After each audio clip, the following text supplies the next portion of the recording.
Gordon, can you tell us what's one-to-one sound therapy? What instrument you put into the one-to-one sound therapy?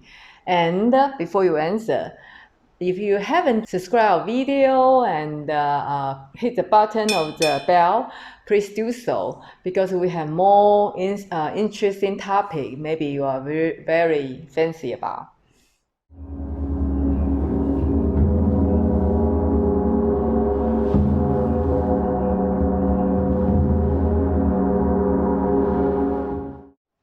Yes.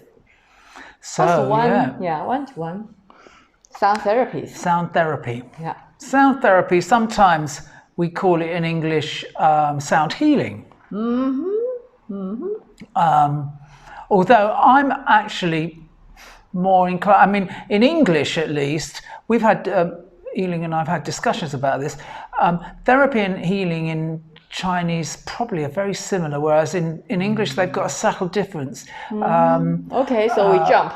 but we're going to talk, if we're talking in English, about sound therapy, a therapeutic environment in which we're using sound as a therapeutical device for people who've got various issues that we'll come to in a minute. What are the instruments that we typically use and that that actually, many people use? We not doing one-to-one, we are doing two-to-one. Well, that's the other thing, viewers, that this business of one-to-one, basically this is very different environment to a gong bath where there's maybe one or two people playing gongs and other instruments and a number of people, 4, 5, 6 to 20, 30, 40, even 50, large groups you're playing to. In a sound therapy, what we refer to as one-to-one, we're very much more focused on an individual. Their particular needs. So they're coming to you. We often, viewers, will do this together. So it's actually 2-to-1. There's me and Yiling doing the sound therapy and one person receiving it. But it's a very focused environment, of course, because we're really concerned about just one person rather than a group, and so the energy flow is different. The considerations, the intentions that you set are going to be very focused on the individual. Before the guests come, we will ask them what's your main purpose. So before they come, before she or he come, and we already roughly decide what kind of instrument, because he or his or her personal needs. So we already picked the instrument for them. Kind of, right? Yeah. I mean, I think there's a medium between using it, of course, instruments that you've got,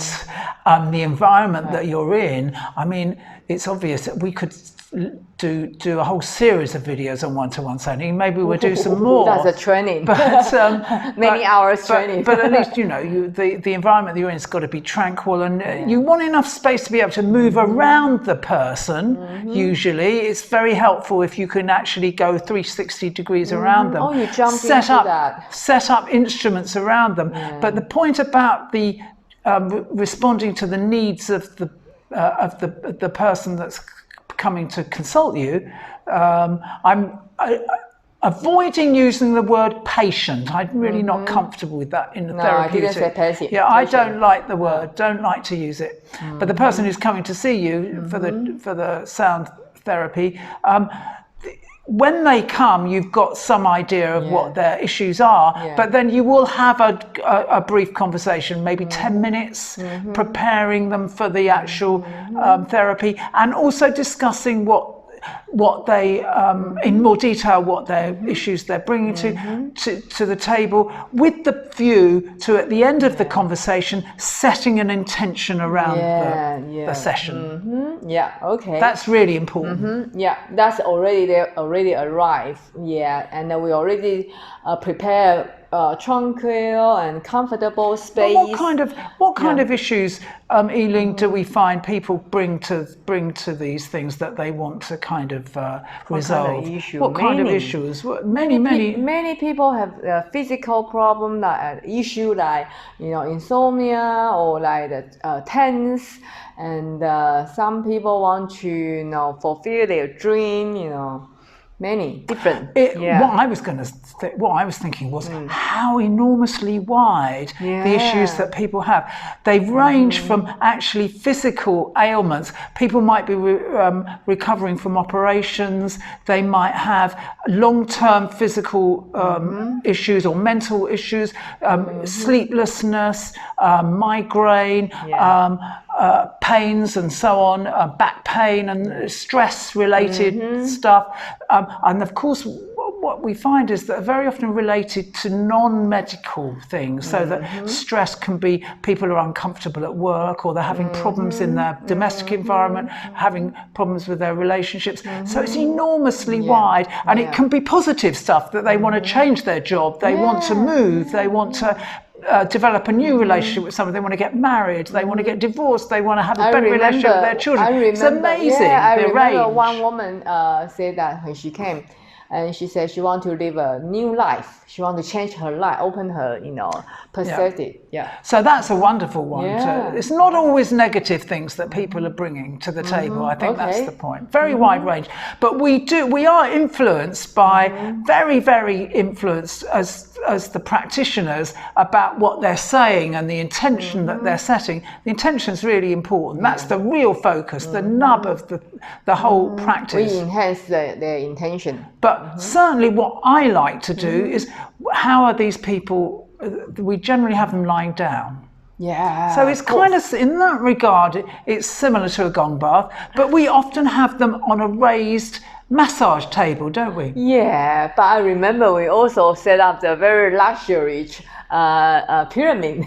Oh yeah, lying on the floor, but on beautiful, comfortable rugs and mats and things, thick cushions. So they're really comfortable in the pyramid. Oh yeah, but we like a cave. They're lying down. As I said earlier, it's nice if we've got access through all around them, 360 degrees, so that we can play around them with instruments that we're carrying, like many instruments, but singing bowls and rattles and shakers and shamanic drums that we use, many instruments. But then we'll have gongs on stands situated very often at the head and the feet. It depends, because if the very first time they never been to the gong bath or other gong event, we will see. But do you remember one of our students? Because he very enthusiastic about the gongs, so we set the gong valley for him. Do you remember? The gong valley. Yeah, gong valley.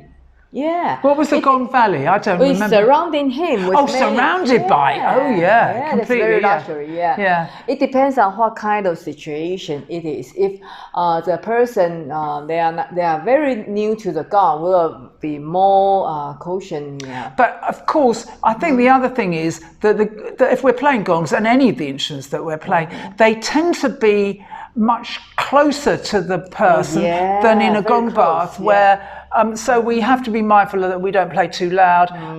Sometimes, the thing about this is that the energy and the power in the sound that you're creating isn't really related to the loudness of them. You can really play quite quietly, and it can create a vibration great power, can go very deep to great power. The body and very deep. And some of the most insignificant looking instruments can be among the most powerful. One of the instruments I most like to use, particularly at the beginning and the end of a therapy session, is a little, I think it is actually a shamanic rattle. It comes from that tradition. It's really got this, it's a very simple little thing, but it's very powerful. For kind of clean the energy. energy cleansing. Big shift. Yeah, shift the energy. Really, yeah. I mean, I think the other thing is to say is at the end of the session, these things will last about an hour altogether, complete with the talking, maybe even longer. A bit longer, including but talking. There is a debrief at the end that we allow them some time to recover, in silence. But after that, there will be a sharing and a debrief. And of course, we'll be in touch with them later and so on. And we're not saying goodbye when they leave, and that's the end of it. But we've had some extraordinary testimony over the years, haven't we? Really so do you extraordinary. Want to share with us? Oh my goodness! Well, you can remember it better than me. I remember many people feedback that after the one-to-one, because it's very different with the group gombas, and that's particularly for the personal intention. So some people feedback to us is very strong connection to the issue they are working on.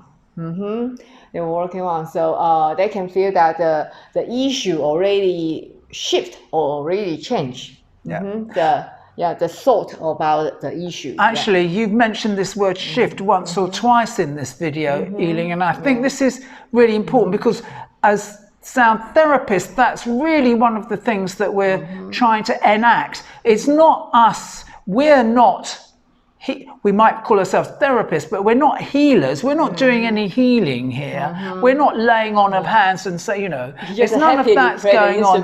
But the point is that we're trying to kind of, as catalysts, engineer a shift in the person's whole being.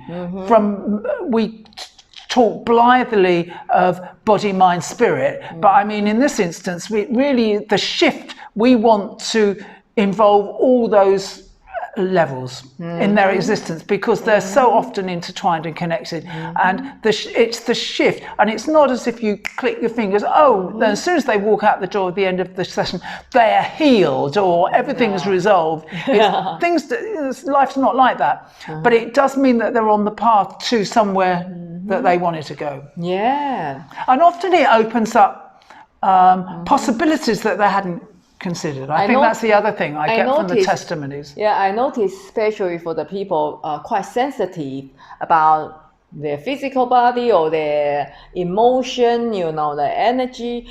The people more sensitive, they can observe, they can notice the subtle change or subtle shift. The subtleties. One thing I would say about it is that there's greater awareness of the power of sound to be a really powerful influence on people for the better, and that they for resolving health and relationship and insomnia and even spiritual issues. But the great majority of people really aren't aware of it, and it's a shame. I mean, part of our job, I feel, is to sort of make it better understood why these things are so these kind of therapies are so useful for people.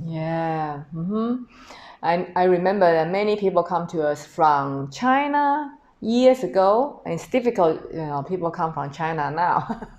China, and people come from other islands of Taiwan, and they come from, all over. They want to experience, and also in England too. Many people. Well, and we've also been to places to do it, haven't we? We've been asked to go to places in New Zealand. We've been to China ourselves. We've been to New Zealand. We've been to various, and also when we're in England. I mean, this is a worldwide. When I said the awareness is rising, it's rising globally, and it's one thing for people to go to a gong bath, but it's another thing for them to invest in a therapy. I think that first of all, we not only use the gongs. Gongs is only one of the instruments. Mainly we use a lot of different types of instruments like singing bowl, crystal ball, shamanic drum, feather, shake, many shamanic instruments. It depends on the person's need. I remember some people tell me that they want to do more singing bowl or something. It depends on the clients, the customer needs. So not only singing bowl, now only gong. Why so many instruments? Because different instruments can get people different react. The reaction is maybe the physically reaction and also the brain.